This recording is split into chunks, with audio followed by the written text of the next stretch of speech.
October. Don't you love it when the leaves are crispy and the air is fresh? When pumpkins sit on porches and you can just feel university students disintegrating over the course of their fall reading week. Halloween is just around the corner. And you can feel the horror fanatics pressing play on the most gruesome, ghoulish films ever made. Saw, Black Sunday, and Coraline. According to the OED, the Oxford English Dictionary, horror is a painful emotion compounded by loathing and fear. It is the shuddering with terror and repugnance, of feeling excited by something shocking or frightful. And so the horror movie is a genre of film that intends to scare, shock, or thrill its audience through eliciting feelings of dread, disgust, and terror. And it can do this through lighting, jump scares, depictions of gore and violence, as well as depictions of the abnormal or the uncanny. The horror genre is often thought to be lowbrow entertainment. However, according to Stephen King, it is full of allegory and symbolism. It is about using monsters, the scary, the uncanny, to comment on real-life terrors and anxiety, like that of racism, or those fears that are irrationally invented, such as the fear of female sexuality. It is a highly sophisticated genre that relies on audience desire to be scared, but also their need to seek greater understanding about the world around them. From folklore to religious stories, both of which talk about defeating monsters and witnessing supernatural occurrences, the inspirations of horror come from everywhere. However, the most notable inspiration is probably that of Gothic fiction.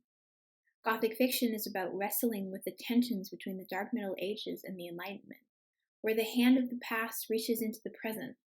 It is about creating discomfort and uncertainty for things like the supernatural or even spooky locations. For example, The Castle of Otranto, released in 1764, Frankenstein, published in 1818, and The Strange Case of Dr. Jekyll and Mr. Hyde, published in 1886, are all Gothic fiction. They are stories of the strange happenstances, death, revelations, and the other. According to Dr. Amanda Paxton, a professor of literature, there are 6 different elements that you can find in Gothic literature. The first is incongruities and juxtapositions, such as the existence of the supernatural in an enlightened world, dark versus light, good versus evil. Second, the perversion of the family unit. For instance, if you think about Frankenstein's monster as a type of son or child who is abandoned by his father figure, we then have a destruction or perversion of the classic family dynamic of father and son. 3. Sexual threats or deviance. While modern Gothic film, Corpse Bride is a good example of this, where the main protagonist receives unwanted marriage advances from a beautiful zombie. 4. Mistaken identities. I think this one is pretty self-explanatory, referring to tropes of miscommunication, deceit, and disguises. 5. Ancestral crimes, such as hauntings or past grievances. Gothic spaces is number 6, and the most common element of Gothic lit, which could refer to pseudo-medieval settings, dark castles, ruined buildings, spooky forests, or even haunted houses. It's easy to see these elements in modern-day horror. From ancient curses to demonic possession, Gothic fiction has had a profound impact on the horror genre. Early films, such as in the 1890s all the way to the 1920s, is when we begin to see creations of film that intend to spook or scare its audiences. For example, The Haunted Castle, or also known as The House of the Devil, released in 1896, is thought to be the very first horror film. There's no plot, just trick shots of theatrical monsters and various scenes cut together with no explanation. However, later films like Nosferatu, released in 1922, do a much better job at mixing plot with aesthetics. This is a German adaptation of Dracula that is thought to be an early template for the horror genre. It is a silent film that follows a vampire named Count Orlok, who preys on a couple he invites into his castle. While it is criticized for its anti-Semitic tropes, as is the novel it's based on, the film no doubt is one of the most influential horror films ever made. And horror only grows from here. By the 1960s, horror was well on its way to becoming a modern genre. The 60s were greatly important. It expanded from Gothic influences to psychological elements, such as that in Psycho by Alfred Hitchcock, which was released in 1960. This film went on to inspire other films about psychosis well into the 1970s. And though Gothic influence did remain in some cases, such as in Black Sunday, also released in 1960, which marks the depiction of increased violence. Unlike Psycho, which suggested violence, Black Sunday showed simulated torture without pulling back or hiding it from its audiences. Overall, the 1970s saw horror films being made all around the world, with directors and writers putting their own personal spins on classic stories like Dracula, along with increased sexual content. The 80s saw a turn away from classic characters and opted for new, modern villains, such as Michael Myers in Halloween, Jason in Friday the 13th, and Freddy Krueger in A Nightmare on Elm Street. As well, Stephen King's horror novels were also becoming adapted, such as The Shining. This was another source of new story material that was much different than the classic Gothic literature of the 1700s and the 1800s. Finally, the 90s and early 2000s was a blurring of genres. It led to postmodern films, such as The Blair Witch Project, which included found footage techniques, as well as Scary Movie, which was a parody of the genre itself. Now that we have a history under our belt, I think it's time to ask, why do we like horror? For a scientific explanation, it's easy to say that horror gives us an adrenaline spike, where we know we're not truly in danger, but we get enough of a rush that it makes us enjoy it. What happens when we watch horror is essentially the same as experiencing something traumatic. However, our brain can still contextualize that we are safe enough, knowing that the film is fiction. But I think it's also important to focus on cultural and social and emotional reasons why we like horror.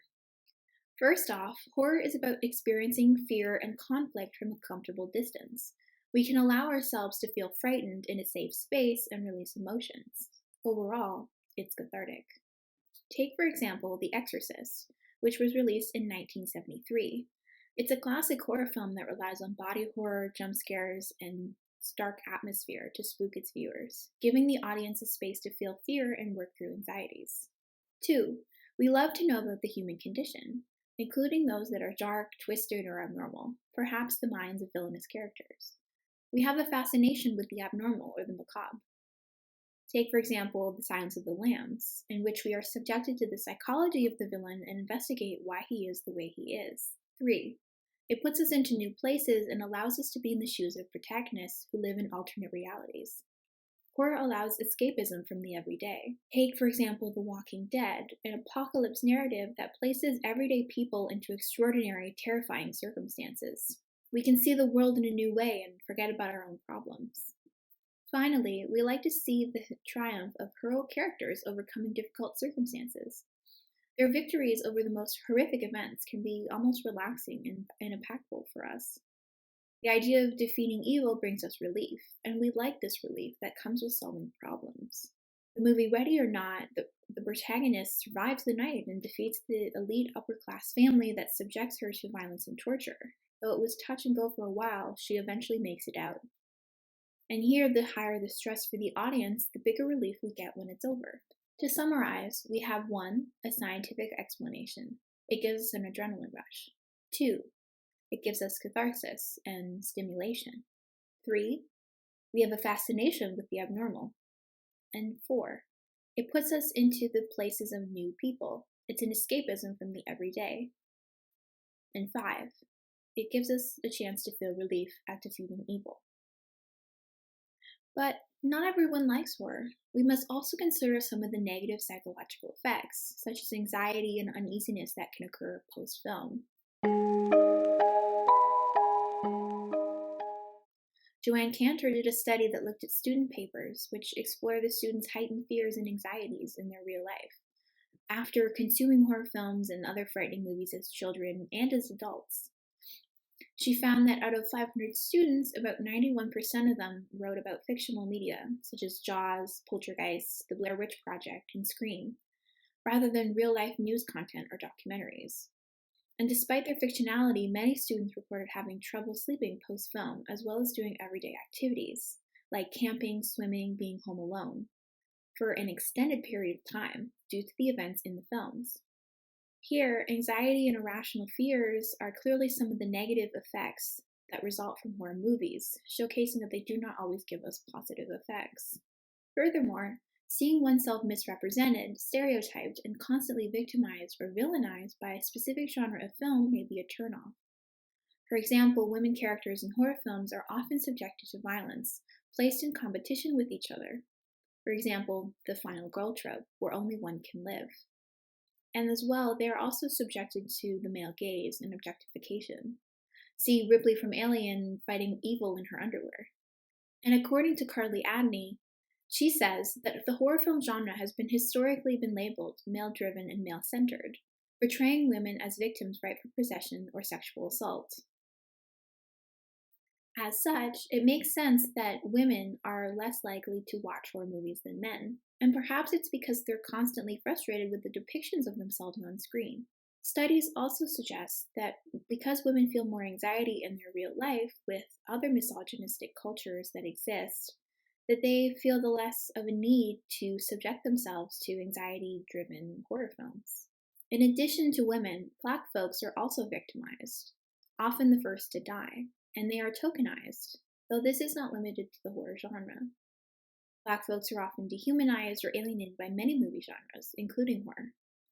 However, we cannot ignore that horror films exist in a culture where Blackness is often seen as threatening. And so you have this dichotomy of both being victimized and villainized. The film industry as a whole is white-driven and white-centered, often placing white experiences and feelings above all else. And speaking of villainization, who else is villainized? Well, first, queer and trans folks. Queerness and gender dysphoria are often depicted as evil and dangerous. Buffalo Bill is the character that comes to mind, where his queerness and desire to be feminine is intertwined with his serial killer nature. Like many movies with queer-coded villains, the film cannot separate the two. As well, people with physical disabilities or mental illnesses are also villainized. Think of movies like Split, which wrongly represents people with dissociative identity disorder, or DID. In reality, those with mental illnesses or disabilities are more likely to be victimized in real life than to be perpetrators. Overall, there are a lot of negative side effects to horror. It is not just about catharsis, but it is also about how it affects our social culture and our attitudes. And when we have a media genre like horror that is so controversial, what can we do to help it? What can we do to make things better? I want to look at how horror has changed. One reason why we might love horror is also its ability to comment on societal issues and social problems. It helps us work through those problems and understand them from a new perspective. Take, for example, Get Out. It's one of the best horror films ever made. It follows Chris, a young Black man who is invited to meet his white girlfriend's liberal family who lives upstate. Unbeknownst to him, they are harboring deep secrets and racist attitudes, targeting Black folks in order to literally steal their bodies and mutilate their minds. And even as things look dire, Chris manages to not only defeat his oppressors on his own, but also escape the property, rescued at the last second by his best friend. According to Mikhail J. Gaines, Get Out marks a vital moment in the history of horror because of how it centers the inner life of its Black protagonist, and because of the incisiveness in which it targets liberal white racism as a source of monstrosity. Black horror films prioritize Black experience, characters, culture, community concerns, with more careful attention to the fraught history of race representation, both within and beyond the genre. As such, Get Out has not only combated previous victimization stereotypes of Black people, but it actively places Black experience and struggle at the forefront of the films in a way that examines Black trauma without making it into an exploitative spectacle. It has set the precedent that Black creators can and should be involved in the storytelling of Black characters, setting the foundations for future horror stories like Us and Nope, both of which are created by Jordan Peele. As well, things like Lovecraft Country and even the campy film Bad Hair explores the hair struggles of Black women, pointing out how white, Eurocentric beauty standards are forced onto Black individuals and how racism is deeply intertwined with our social culture, though it takes a comedic and campy approach that captivates the audience's attention. Unlike Get Out, which is loved by all critics, Bad Hair aims to reach a specific demographic. But it is one example of fun, new Black horror that is redefining the bounds of the overall genre. But Black horror is not the only type of new subgenre. We also have things like the feminine revenge fantasy, and that looks at what does it mean for women to get revenge on a culture that constantly victimizes them. In films like Teeth, Jennifer's Body, A Girl Walks Home Alone at Night, and even Promising Young Woman, Women take center stage, and these films' exploration of sexual assault, misogyny, and rape culture, and how these things impact women are on full display, breaking free from traditional horror tropes which often reduce women to objects and mere victims, and without autonomy.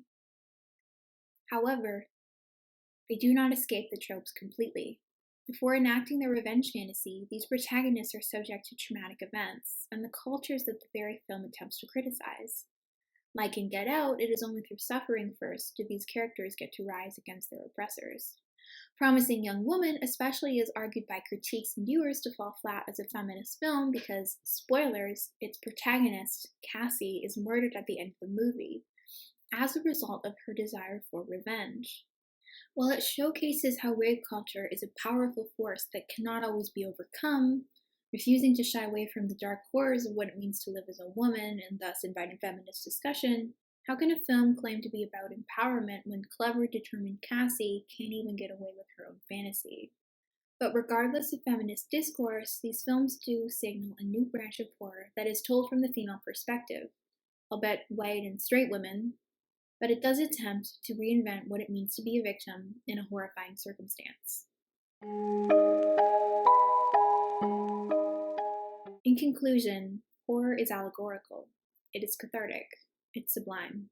Most of all, horror is multifaceted, a genre that eagerly spans movies, theater, books, poetry, video games, and other media. Notably, it has its roots in Gothic literature, which asks its readers to put aside their enlightened attitudes and indulge in good old-fashioned terror that lurks in the dark. Though today, horror has expanded its bounds to include anything from psychological dissections of villains to social thrillers to feminist revenge fantasies. It allows us to use the fictional and the metaphorical to explore real anxieties and social issues. It is both an empowering and victimizing genre that has a long history that stems from fearing the other. Whether that's the deformed body, the supernatural, the sexually charged woman, or the mentally ill. However, many modern interpretations of the horror genre have now been putting marginalized persons at the center, as protagonists, in ways that comment on historical and social traumas. Overall, it is fascinating to speculate why we love horror so much. Despite its gruesome images or history of exclusion and victimization, for example, we still return to it after all these years. Whether it be to make ourselves feel better about our own reality or to escape it, we continue to indulge in the gothic and in terror, thrilled by the monstrous, the unknown, and the uncanny. Horror is here to stay. And so the new question I ask is not why we love horror, but what are we going to do with it? Thanks for watching, and I'll see you in the next one.